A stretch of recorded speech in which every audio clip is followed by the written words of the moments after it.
Today, I want to talk about the war in Ukraine. Recently, someone asked me, why are the Russian oil refineries no longer being attacked? Well, the answer lies in Ukraine's shifting strategy. Right now, they're focusing on something far more urgent, disrupting Russia's railway infrastructure. Instead of targeting oil refineries, Ukraine is now going after key railway junctions and crossings places that are vital for Russian military logistics. You see, Russia supplies its troops, especially the massive army currently stationed in Eastern Europe, through the railway system. We're talking about a force of around 160,000 soldiers ready for a major offensive.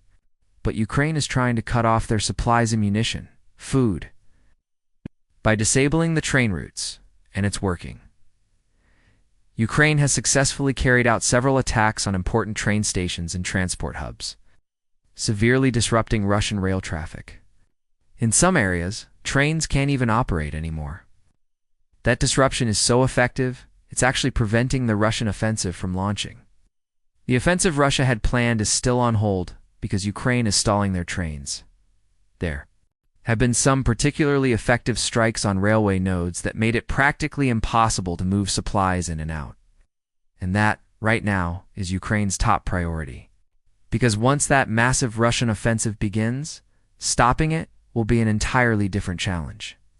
The Russians are known for not caring too much about heavy losses. Don't let them start at all.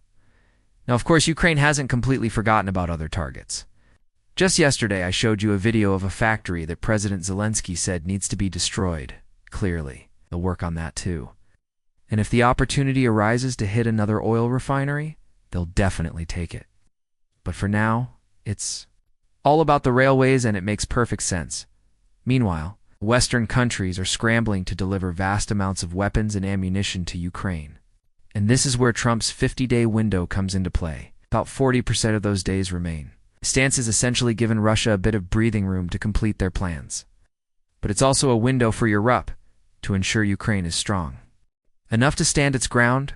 The real question now is this Russia's last chance to launch such a major offensive? Or could they regroup and try again? According to some Russian sources, this offensive was supposed to be the big turning point, but that hasn't happened. Despite making some gains in eastern Ukraine, capturing roughly 5 square kilometers per day, this is not the breakthrough they hoped for. It's more like the small local assaults we've seen over the past few years. The Ukrainian forces often pull back just enough to avoid major losses, which is a smart and deliberate tactic.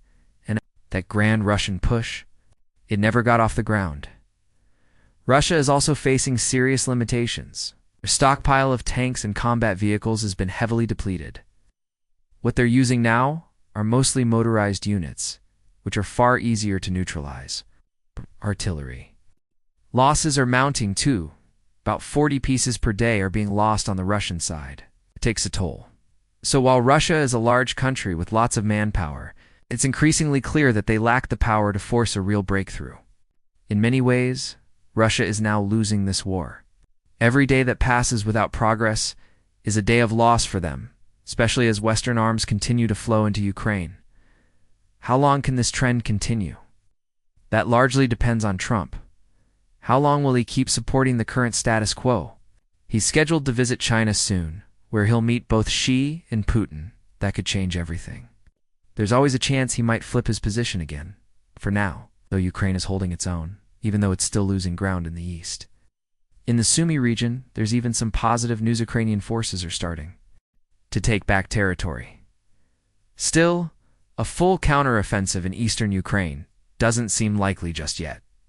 The Russians remain too strong in that area.